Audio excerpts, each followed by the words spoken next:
Well, what goes up must come down, Brian Wong. Hmm. So, as exciting as it was to watch the Tesla stock and the entire S&P, Nasdaq, et cetera, as fun as it was to see them retrace 50% of the Hmm. recent pullback, the Hmm. correction, I guess, if you will.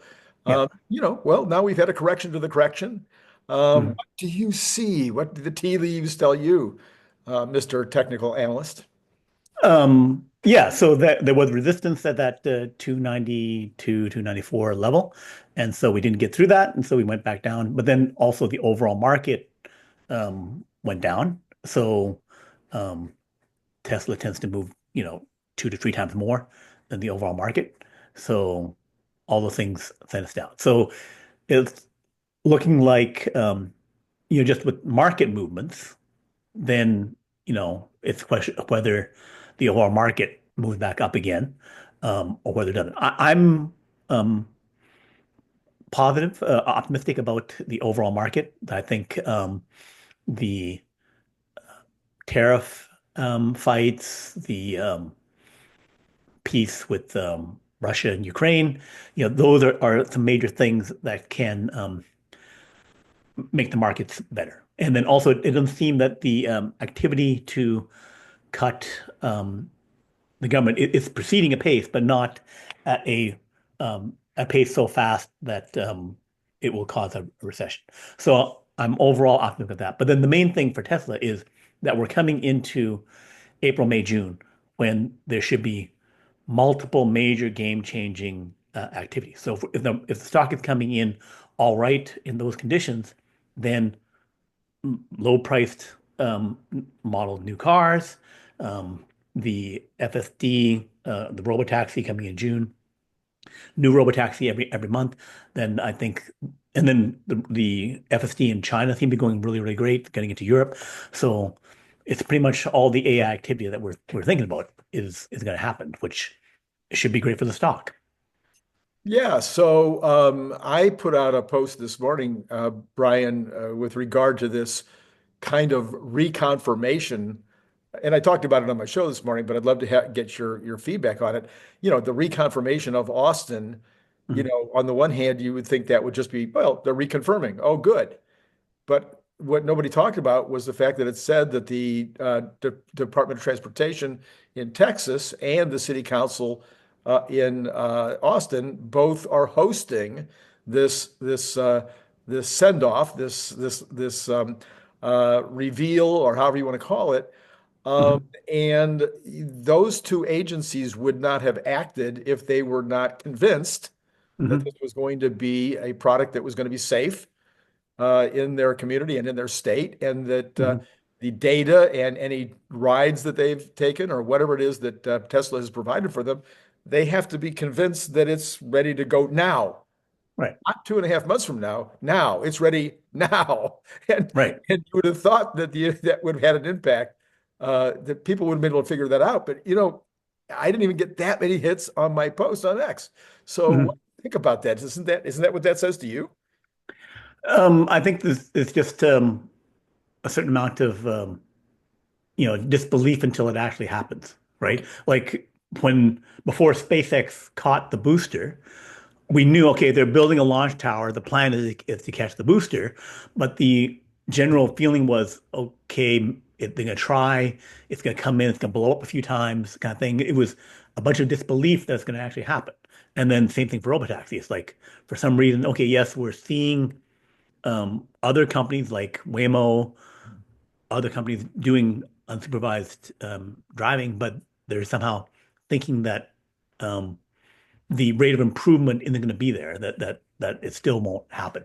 But for me, when I did an article where I looked at the hard numbers around these things, and besides the fact that ARK Invest was saying that it should be the 70 times improvement through October, and there's estimating about 10,000 miles per critical dimension now, even the crowdsourced information on that Tesla FSD tracker site. Mhm. I'm not sure people have looked at that, but that Tesla FSD tracker site gets people's information.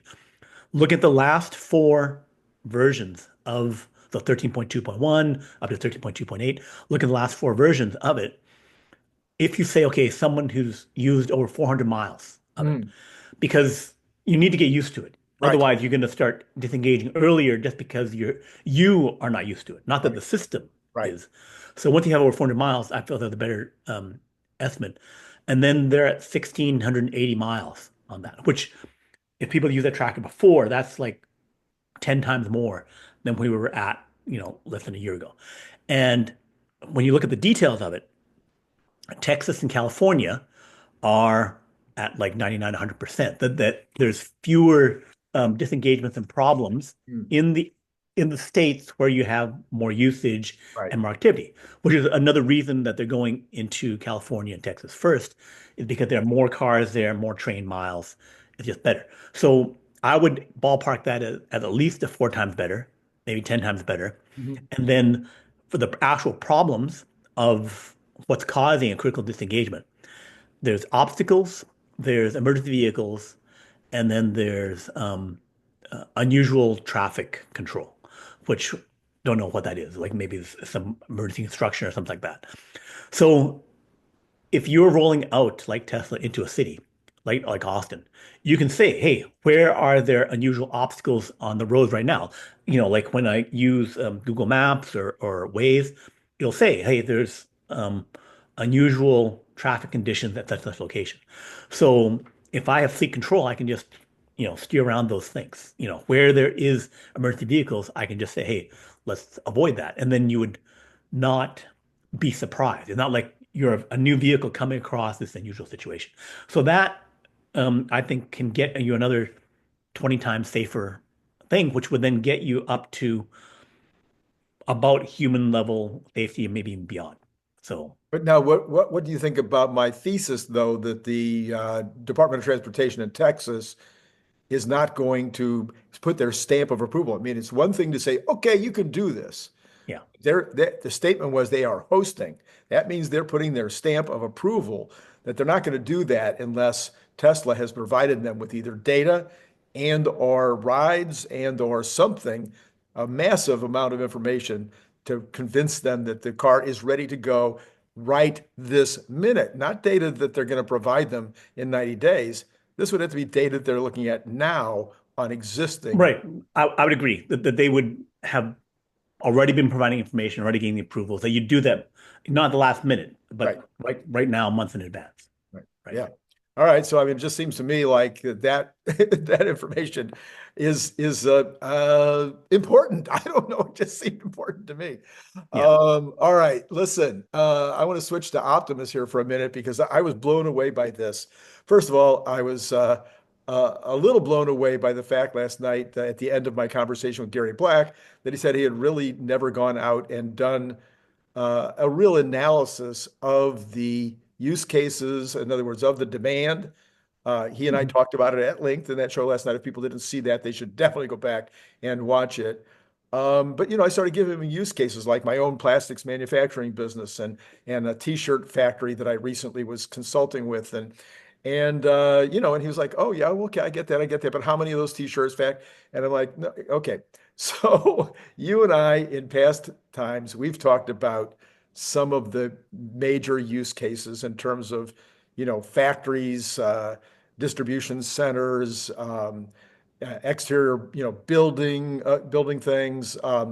We've been talking about that now for sheesh, I think all the way back to the Elon Musk mission. I think we were Mhm. already Yeah. talking about a lot of the use cases.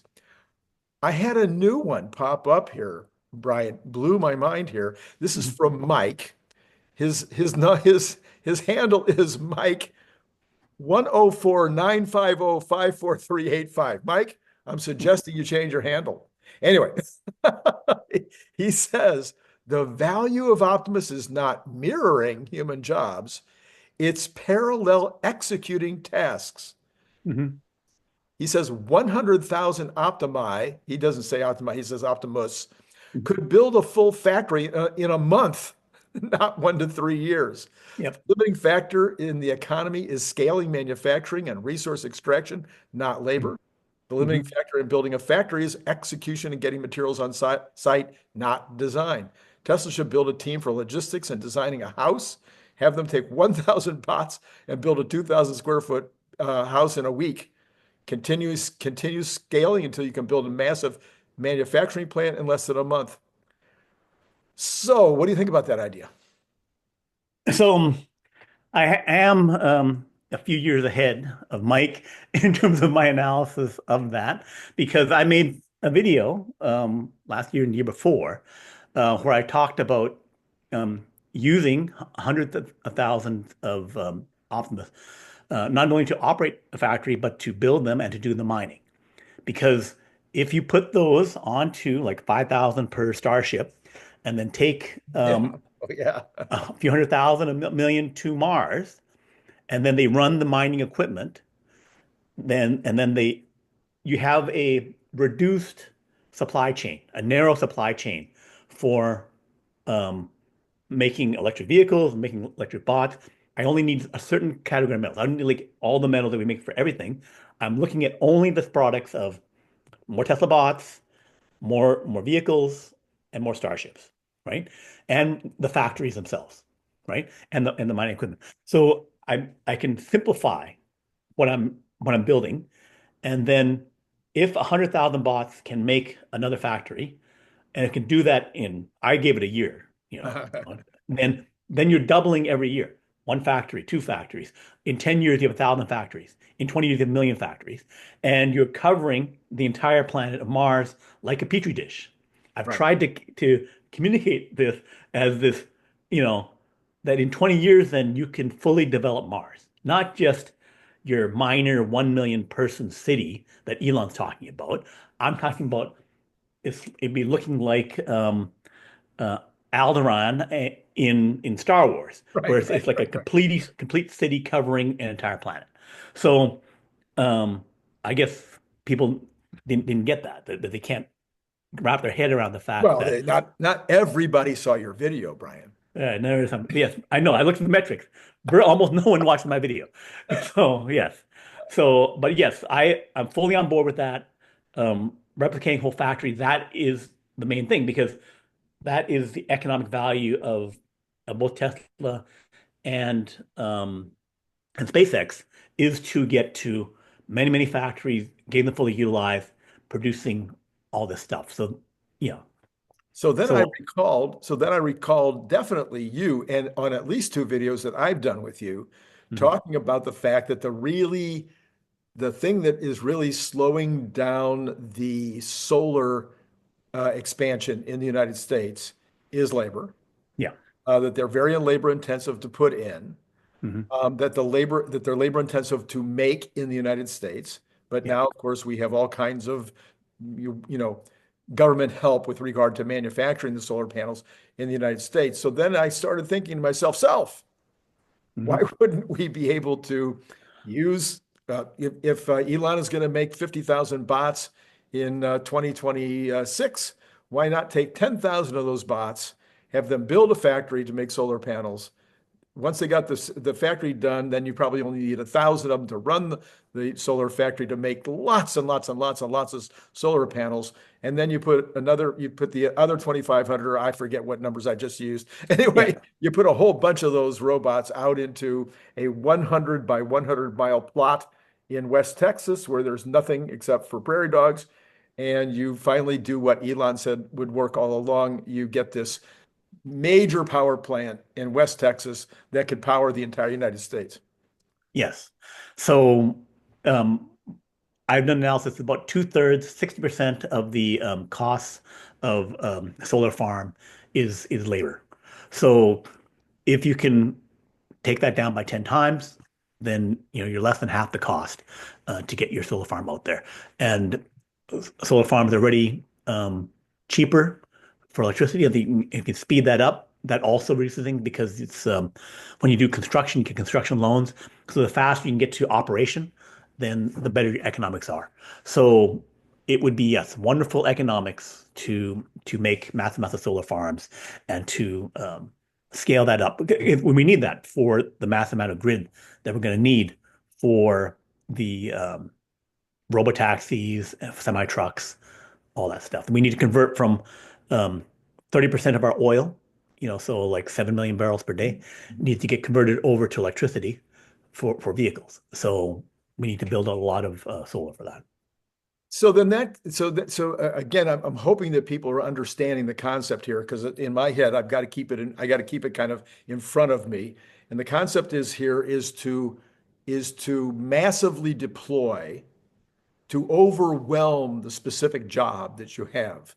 So Mhm. you've decided that building solar farms, and of course with batteries to go with them, building these solar farms is a high priority. It will help in Right. terms of the planet. It'll help in all the different things, but we also need it for the data centers and for the expansion of EVs, and especially when we get into the trucks.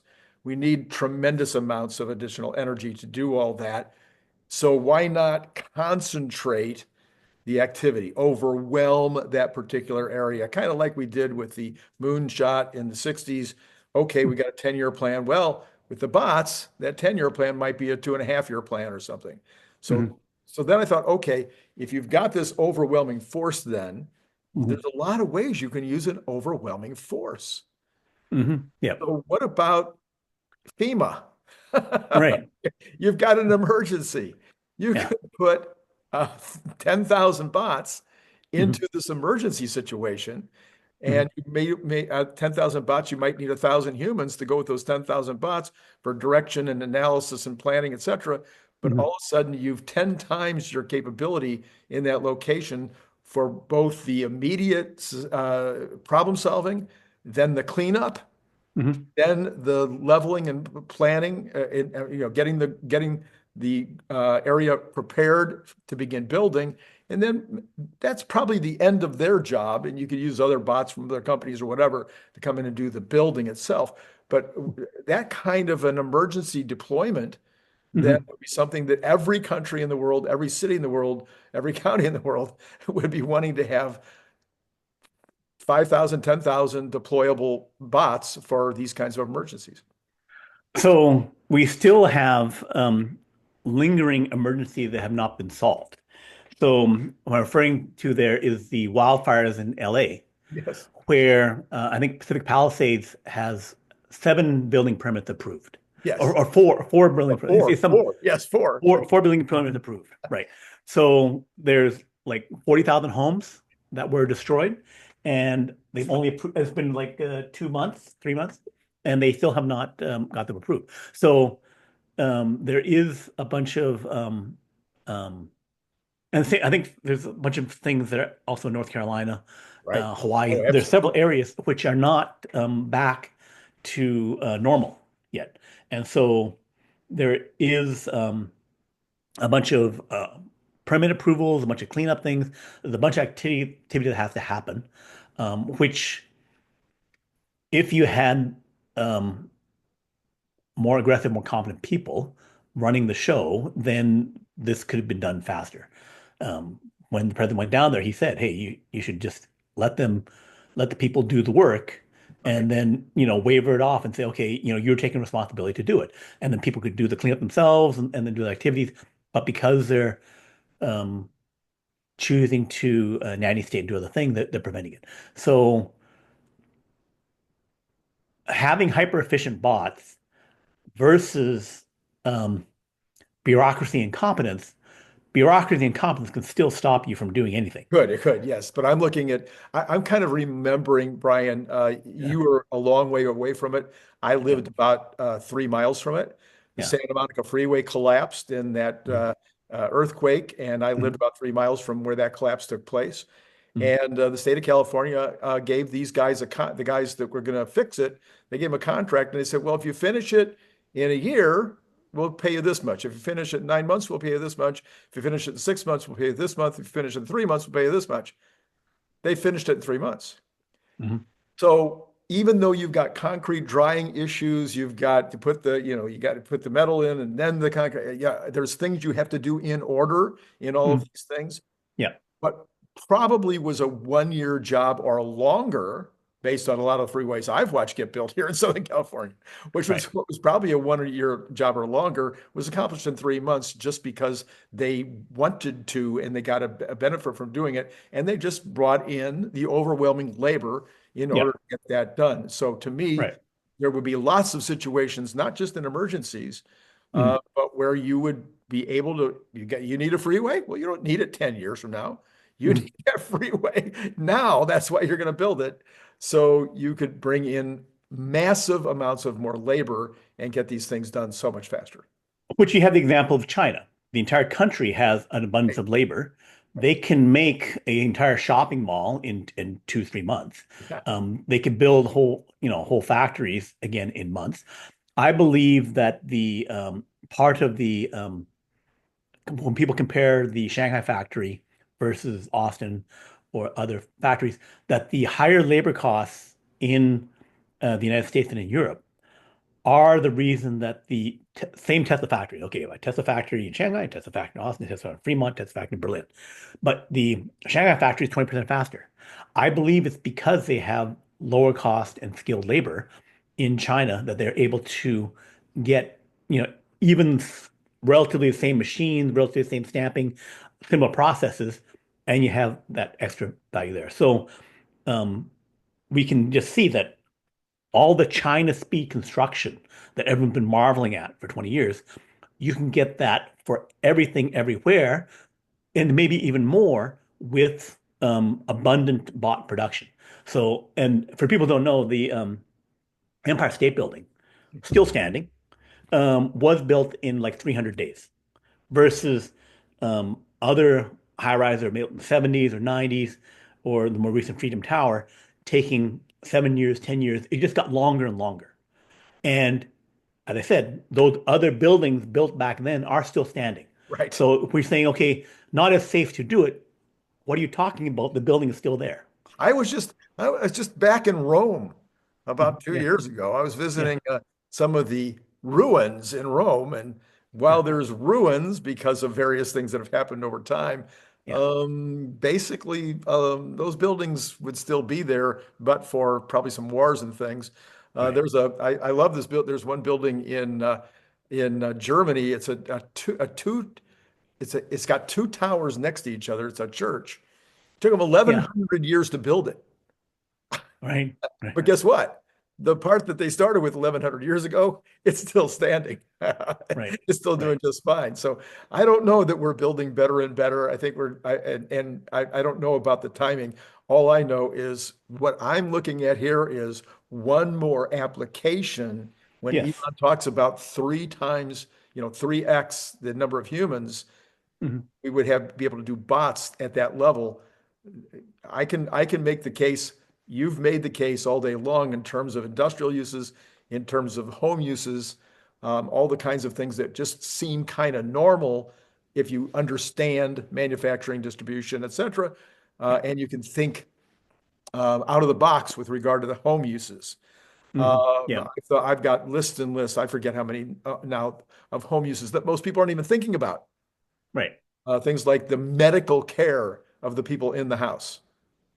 Right. Okay. We're all thrilled today to Mhm. have the ability to go online and say, Mhm. and go, let me see, I got this little thing on my arm. Let me look at the pictures here, and let Yeah. me describe it to Grok and see what Grok says before I'm going to go to the doctor. I can at least Yeah. get an idea what I'm talking about. Well, imagine if instead of that, it's a bot and the bot Mhm. is looking at Mhm. it maybe with different lenses that allow it to Mhm. see it in different ways Yeah. and is able to go into its brain and ask the right question, et cetera, take your Right. temperature, things that the internet can't do, and then Mhm. potentially also be there to help if you fall off the ladder to know exactly how to manage you while the ambulance is coming, where the rest of the Mhm. house is going ah. So that's just one of the many, many, many use cases. Well, I don't think that any building should be in a bot world should be in disrepair at all. It'd be like you have a friend who is a handyman or a friend who can do plumbing. It's Yes. like right now, okay, I have to wait for a plumber, and then the cost has gone up like 3, 4 times with inflation and stuff like that. So you're like trying to manage the situation, trying to fix it yourself and do whatever. But if you had someone competent there to do all the fix up. Okay, well, I paint the fence. I'm putting that off because whatever. So things are going into disrepair because you're reluctant to do it because of costs or other reasons. But if you have a bot and the cost is driven down to $1 an hour or $2 an hour, then of course I would, if I can get it done that cheaply, I would I would never have a plumbing problem. I would Right. always be able to replace it. I always have my fence will all be good. My roof will all be good. I could also do remodels and upgrades Mhm. because hey, I can just file for the permits and then change within the walls. So it should be a world with nothing in disrepair, Yeah. Yeah. right? So then we just and then in terms of the backyard, I could have my own greenhouse, I can grow my own food. So it would be a level of quality of life and of all the buildings where there should be no problems that Yeah. way. Yeah, no problem in that regard. So those are just some of the uses for those of you. I mean, again, I've gone over this and over this on so many different of our programs together, but this is a new one. I really like this idea of this overwhelming, task for this force that would come in and fix this, build this, whatever it is, and then okay, now I've got that force available to go over here and do this other thing. So I thought that was a new idea, but as you point out, you were kind of talking about it with regard to your Mars idea. And the other thing is that if we just think about basic economic supply and demand, if you increase the supply of competent labor 10 times, 100 times, then the supply demand where it crosses over is at a far lower price and you'd use far more, Right. right? So again, in terms of like basic economics, it was like, oh yeah, of course we'd have 10 times more usage, 10 times more things fixed, 10 times more miles driven, and it all be at a cheaper, lower price. Because the only reason we go to 10 times because we can afford it at a lower price. Right. So that it would be what the abundant world looks like. An abundant amount of labor, abundant amount of energy, and then labor would convert over to energy because Right. the bots could make more energy. So everything becomes so that's what an abundant world looks like. It's not just people talk about it like, oh, $10 million, like that. Like, what does that mean? Yeah. Yeah. Right?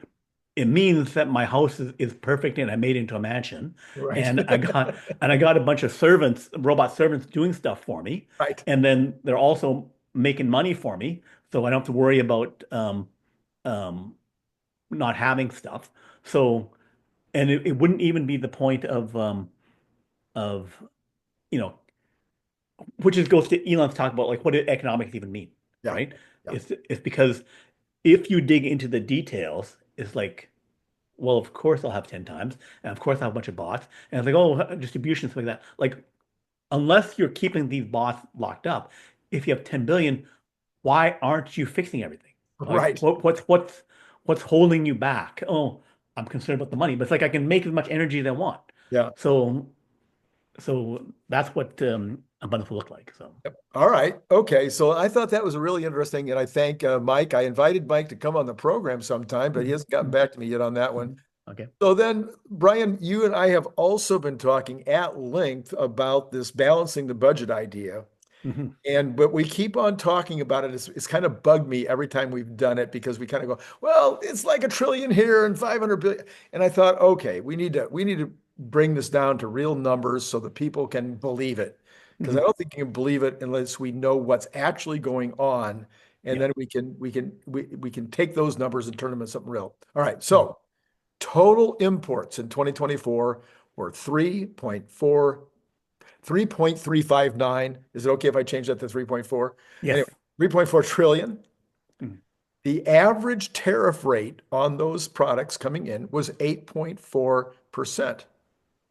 Okay, so that raised 3.359 trillion in revenue from the External Revenue Service. All I right. think he moved it. I think he moved a I'm sorry, 3.35 decimal. billion, 9 billion. Yeah. 35 billion. Right. Yeah, Yeah. 3.3, I'm sorry, 335 billion. 335 million. 335 billion. Yes, exactly. Uh, no, I see what I did. Change everything. I just looked at the wrong thing. Okay. 282 billion. So Okay. I just multiplied the wrong thing. I mean, I looked at the wrong number. Okay. Yeah. So 282 billion. Let's call it 300 billion. Mhm. Round numbers. All right. Yeah. So then you and I, when we talked the other day, I had done a kind of a backwards analysis and come to the conclusion that maybe the average increase would be about 8%. You Mhm. remember that?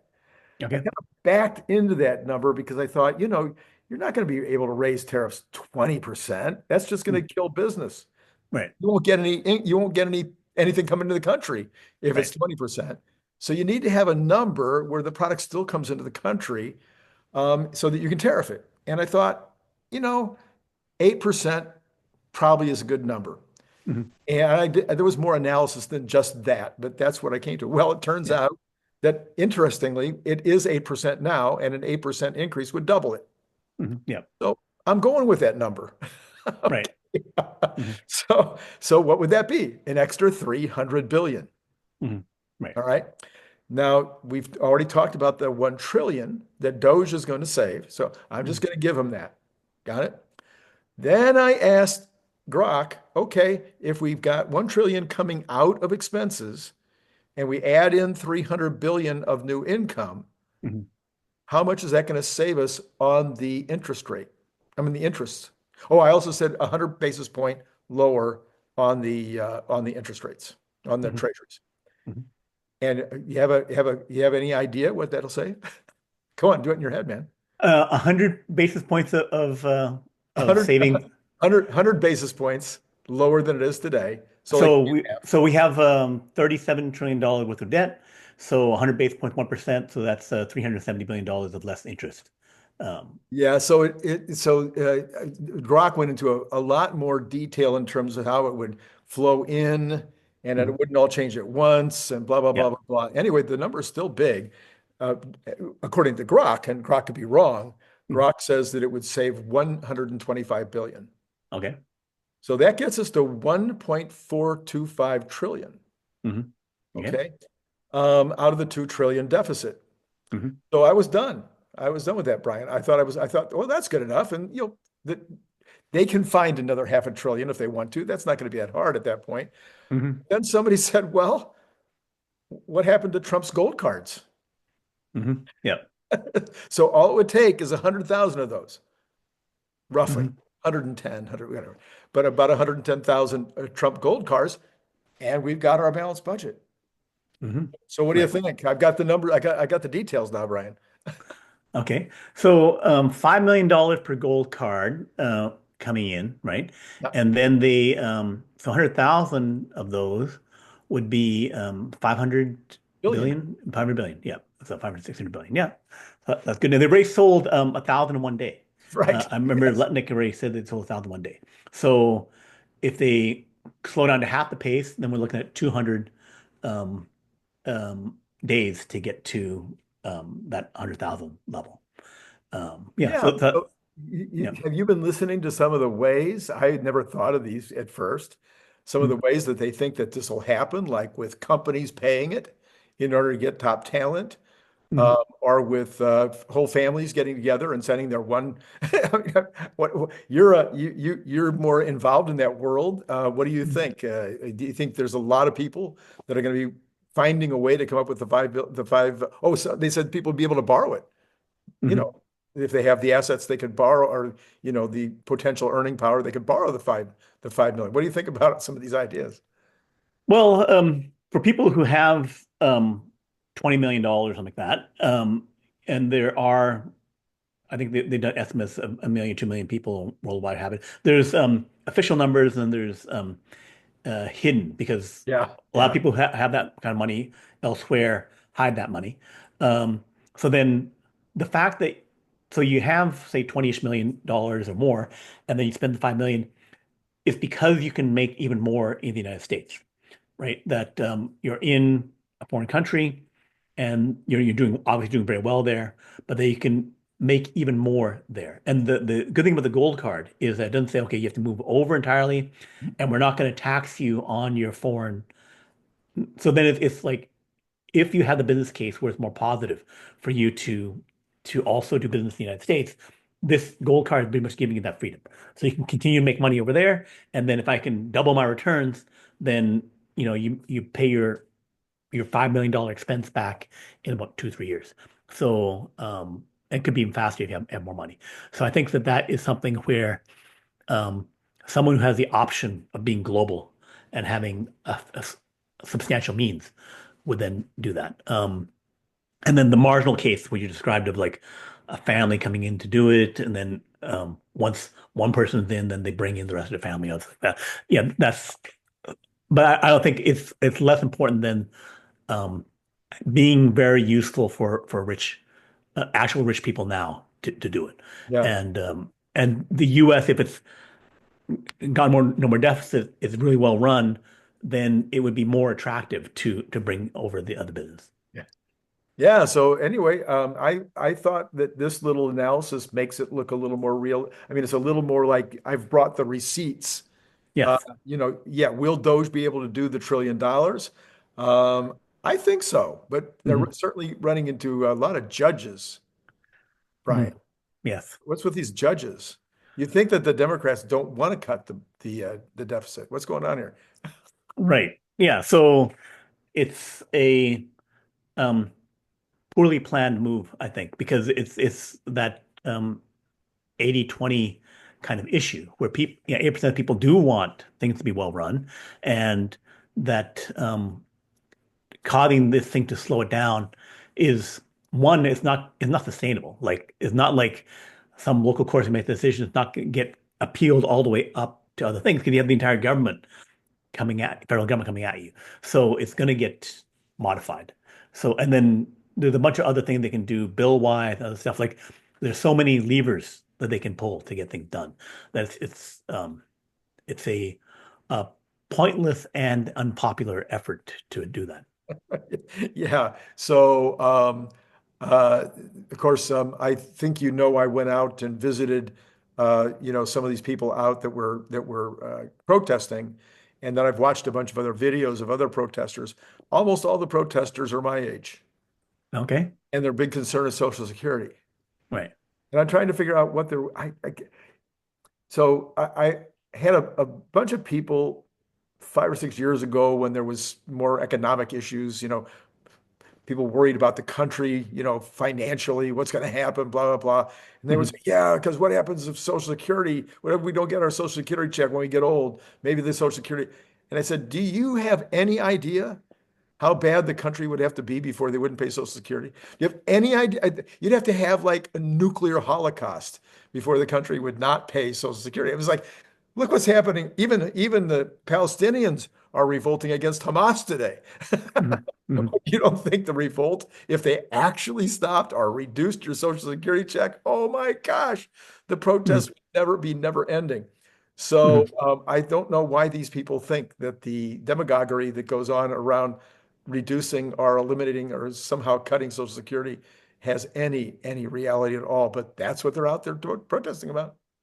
Yeah, but they have to fix the finance like you're talking about, like get the debt thing under control, the and get to higher growth. Because if you get to higher growth, then again, all the economics starts improving, and then you'll be able to pay for as much Social Security as you need to.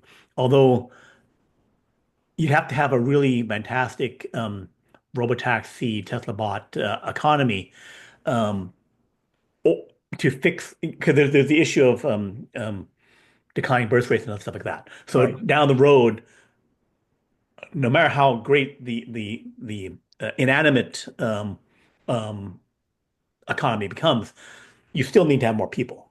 So we need to turn that around. So there's some long-term things, but we would resolve things for many decades by fixing things.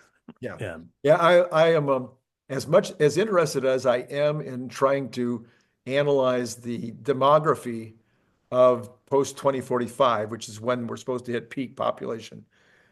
Even the United States may not hit peak population then because they'll continue to have immigration.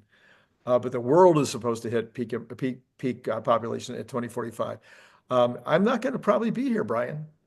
Hmm. I mean, Yeah. Jesus is calling. I don't know Yeah. when it's going to happen, but I don't think I'm going to be here in 20. I might be here in 2045. My mom is 99, so it is possible that I will Mhm. reach 2044 or 2045 or 2046.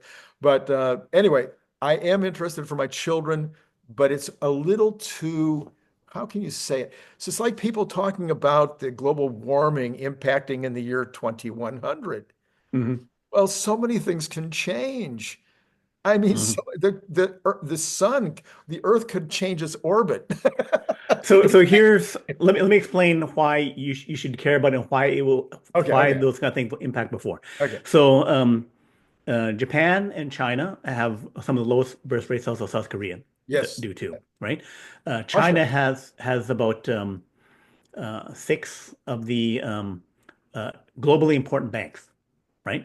Mm. And so they have already dropped to 8 million births per year, and you would need to have about 20 million to have things balance out, right? So you've already had 5 years. So basically, they're going to mature into this ultra low population thing within 10 years, right? Where basically um, they'll turn 16, 18.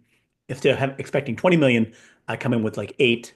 So then I'm 12 million short, right? So that means over a decade, you're short 120 million people, right? Right, And that's in your workforce. So your workforce is just cratering, right. right? So what happens there is that, and this is already starting to happen, and the population average median age in China is going to go up from about 37 to about 50 and 55, adding about a year because they did this one child thing. Yeah. So their demographic collapse is going to be very, very sharp and fast. So a bunch of the world economy things have been, oh, real estate always goes up in price, Yeah. right? Yeah. Why? Real estate goes up in price because they have more people coming in. What happened in Japan in the 90s, where they hit peak population, and then from the 90s to today, their real estate has crashed to one half to one third of the price, right? Yep. And their banks have just gone to crap, right? Yep. So this is going to happen to China, and China is 10 times bigger than Japan, right? So if they drop off 200 million, start losing 20 million people per year. They already started losing 2 million some per year, and they get people being older. Their spending pattern is that if you're over 50 and stuff like that, you're no longer buying a new house. You're fixing up your old house and you're saving money for retirement, right? So then the spending just totally craters. They're not buying houses. So then their property collapse, we already had some issues around that. Mhm. It's going to get worse and worse because of these numbers. Okay. So then the as this continues to happen, their banks become more and more problematic because 30% of their GDP is real estate Real related, estate. Mhm. right? So this problem there, some parts of Europe, Italy, Spain, something like that, this can really start to hit the financial system over the next 10 years, right? Mhm. So you can do certain things to try and bail it out, and they will be doing that, and already have been doing that. But the possibility, like people freaked out when Silicon Valley Bank, a few of these minor banks went under, right? If you actually have, you know, all of China going into deep recession and having financial crisis and property crisis, right? You know, it's something where even before, you know, you might be gone, it could be like, oh, we got another 2008 thing. It's happening again and again. Yeah. So I got Yeah. like a Yeah. 2028, a 2030 crisis, 2022 crisis. So it's something where we may need the Tesla bot robotaxi type thing to bail us out from this global um, cluster that Yes, could yes, yes. The problem that looks like it's coming. The good news, of course, again for the United States is we're still a destination for good immigrants, not just folks that might not be the best, but for meritorious immigrants. We're still a destination people would like to come to and live here. So that could solve some of the problem. The bigger, I love demographics, and maybe we could do a whole show sometime where we just talk about some of the stuff because I've been thinking about this real estate issue and whether so prime real estate probably will not be a problem. Mhm. There's only so many houses you can build in Santa Monica, and so therefore, if you want the most beautiful seashore city in the world, you're going to pay the extra to live there. But the bigger problem for demographics that I see immediately is the Democrats. Hmm. Okay. So I wrote a post about this the other day. Got quite a bit of activity on that post too, where I was pointing out that the Democrats aren't having babies. They Hmm. haven't been having babies for 20 years, Hmm. but the Christians and the Mormons Hmm. been having lots of babies, Right. and they're mostly conservatives. Right. And so what you're seeing now, all of a sudden, everybody's all surprised and shocked, is that you've got a bunch of conservatives in Generation Z that love Trump Right. more, Right. way more than Democrats in the Right. Generation Z, and that is the future. Right. So even though these teachers have all been liberals trying to convince these young people that that the things are not the way their parents have been telling them, apparently it's not working. So what are the Mm. Democrats going to do if the demographics are against them for the next 20 years? Well, it's going to really hit with the 2030 census because then the 2030 census is going to come out and then that'll shift like 15 electoral votes from blue states to red states. So you can pick up like five, 4 to 5 electoral votes in Texas, Yeah. 4 to 5 in Florida.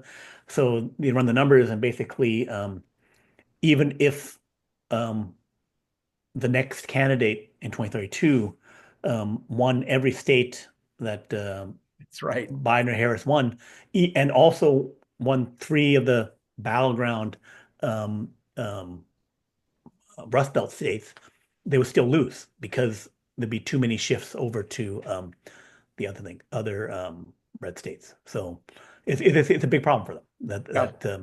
But it's the kind of thing also where um, previously the Democrats were saying, "Oh, the demographics are on our side," and then you're assuming that you're keeping everyone that you won before, which is Yeah. not necessarily a good assumption. Like that, if you actually have someone who campaign and offers a set of solutions that would actually be better, then you not just get an automatic win, but you Yes. actually earn it by getting people to say, "Yes, your idea is better. I want to support that." Right. So if you come back to the baby thing again, a lot of countries, Singapore and others, have tried incentives.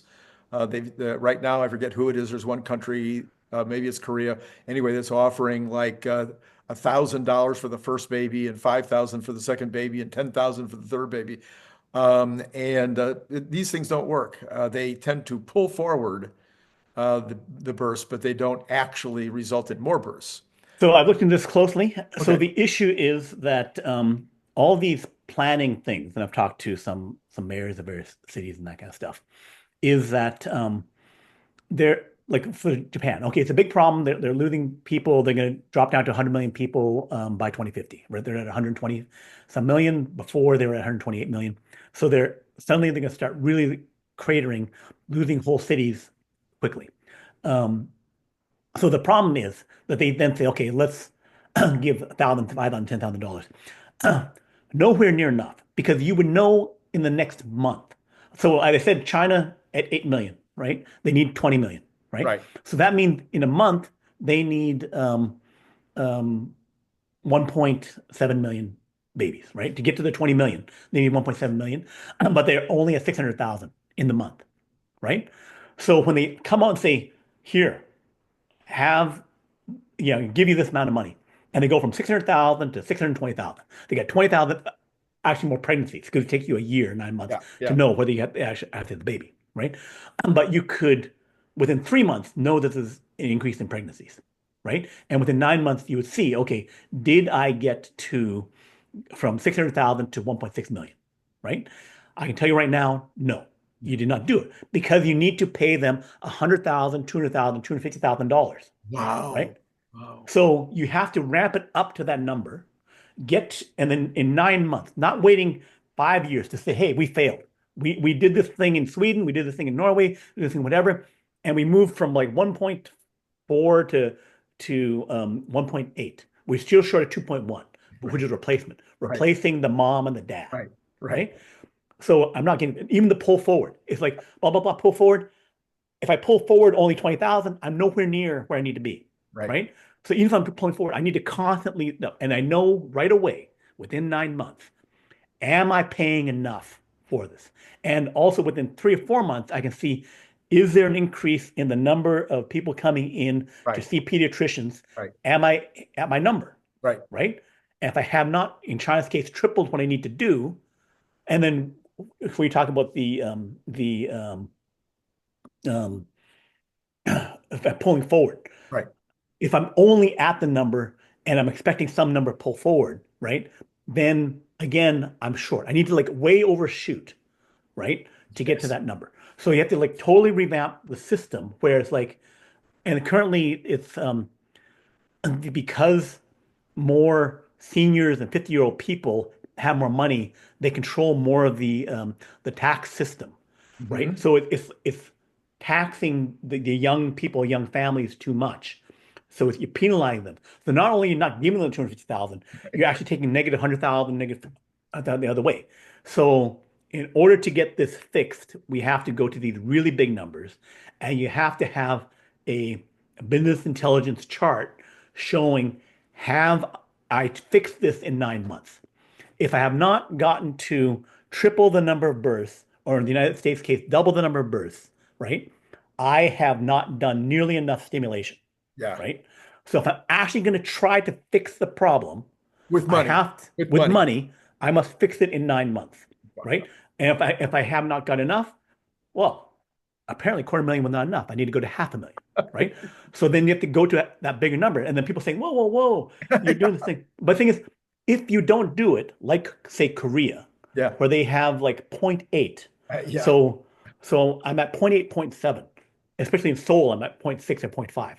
It's like you have some science fiction thing where everyone goes to the cities to die. They Yeah. can no longer have children, and then the number of fertile women, Yeah. in 20 years will be 40% as many. Right. So within 40 years, I have not solved this problem. The number of fertile women has dropped from, say in Japan, 40 million out of 30 million out of 130 million, down to 5 million out of 100 million, right? So you're just cratering. So like I couldn't convince them to have 2 kids, and now I have 1/10 as many, and I Right. got to convince them to have like 6 or 8. Right. Right. It's like I'm digging myself a hole that's so hard to get out of, Right. right? So the number of fertile women is going to drop so fast unless you go, oh, we'll come up with. I get this from people from my future site. Oh, we should just come up with these birthing machine super things that can go from total whatever. But the thing is, hasn't been done yet. You're going to depend upon your entire civilization on something that has not been proven yet. No technology wants to do it. So anyway, so this is also the financial collapse and the collapse of fertile women is something that is already a huge problem in Japan, China. Like I can show like how many fertile women they got is like dropping. And then when you come in with the 38, 37 who are dropping off, no longer fertile, and then you're coming in with someone who's 16 or 18, and then they're choosing not to have kids until 25, Right. and then they're Yes. coming in with 4 million Yes. instead of like 20. Like the cratering of your down the drain thing is so fast that this is why it's an emergency, which is what Elon talked about, Right. right? That Right. when you look into the deep numbers with fertile women and with the fact that we're not anywhere near the net amount of incentive to fix the problem. So Yeah, I think Elon was reading my blog 20 years ago because I started talking about this 20 years ago. It was so obvious. Again, demographics is math. yeah, I like math. yeah, And it's like, come on, it's obvious that I didn't realize that it would crater so fast because that's like higher level math. You have to right. be a guy like you to see that. So one way you can see this cratering so fast thing is because it's already happened in Japan, right? Sure, sure. There's a guy, um, Paulo, from Tokyo or something like that. He's very popular YouTuber, like 250,000, half million people who watch it.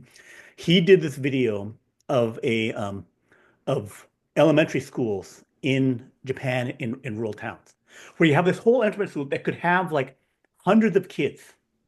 How many kids are in that school? Guess how many kids? 6, 12, I don't know. That's right. Like 5 or 6 are the only, and then one family has like 2 or 3 of the kids because that one mom would actually still having kids.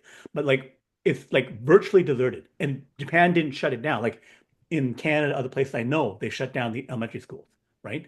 But Japan, in the rural areas, for traditional reasons, they kept the thing open, Yeah. right? But like the number of teachers, it's just like the teachers outnumber the students. It's Yeah. just when you watch it, it's like this shows you how sad that world is Yeah. of no kids, right? So Brian, I have claimed that it won't matter. You can't give people enough money. Mhm. It won't be about, oh, I'm going to have babies so that I can make money. It's because you can make money lots of different ways. Mhm. And I think you have to change the culture.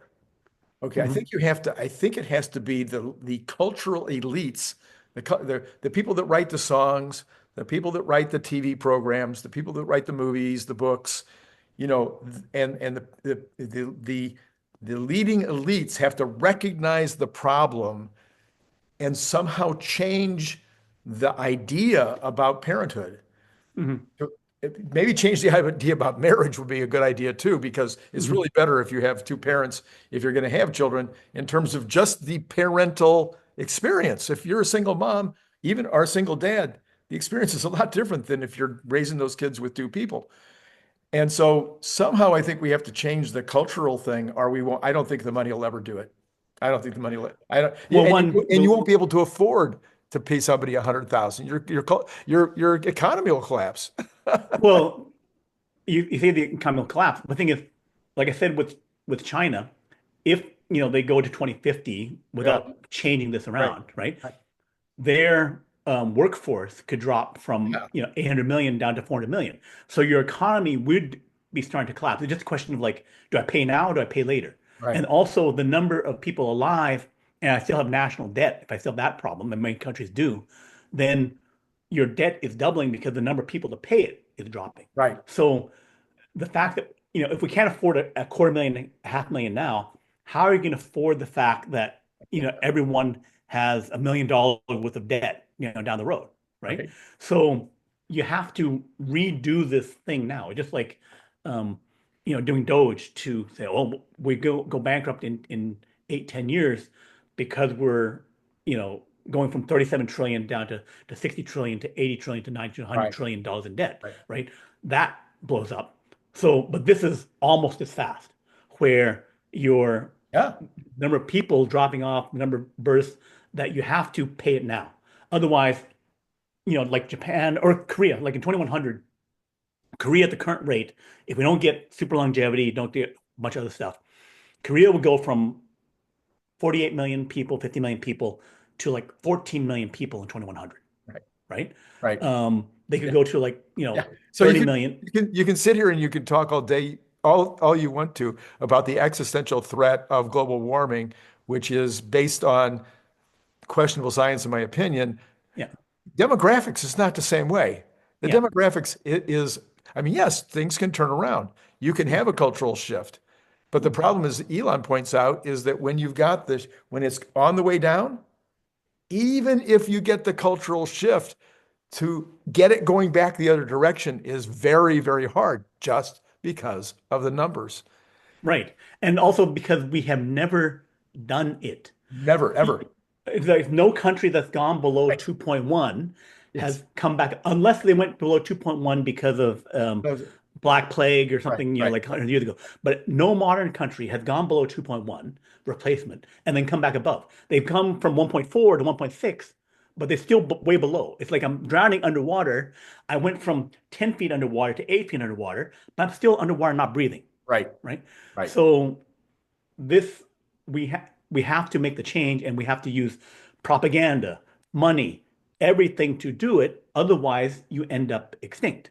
Yeah. So There you go. Well, on that cheery note, I'm sure yes, glad this is not, Good News Wednesday. This is the other show that right, we right. do on Wednesday. Brian, Yeah. this is great. I mean, I hope Okay. everybody enjoyed this tonight. If you did, hit like and subscribe and all those things. And by the way, if you didn't already look at the Jeff Lutz program that was just a couple of hours ago, I'll put that card right up here for you. And Brian, I'm sure we'll probably have you back over the weekend. I'm sure you've got a couple of other thoughts that we could dig into. And to all of you out there, it has been great talking to you.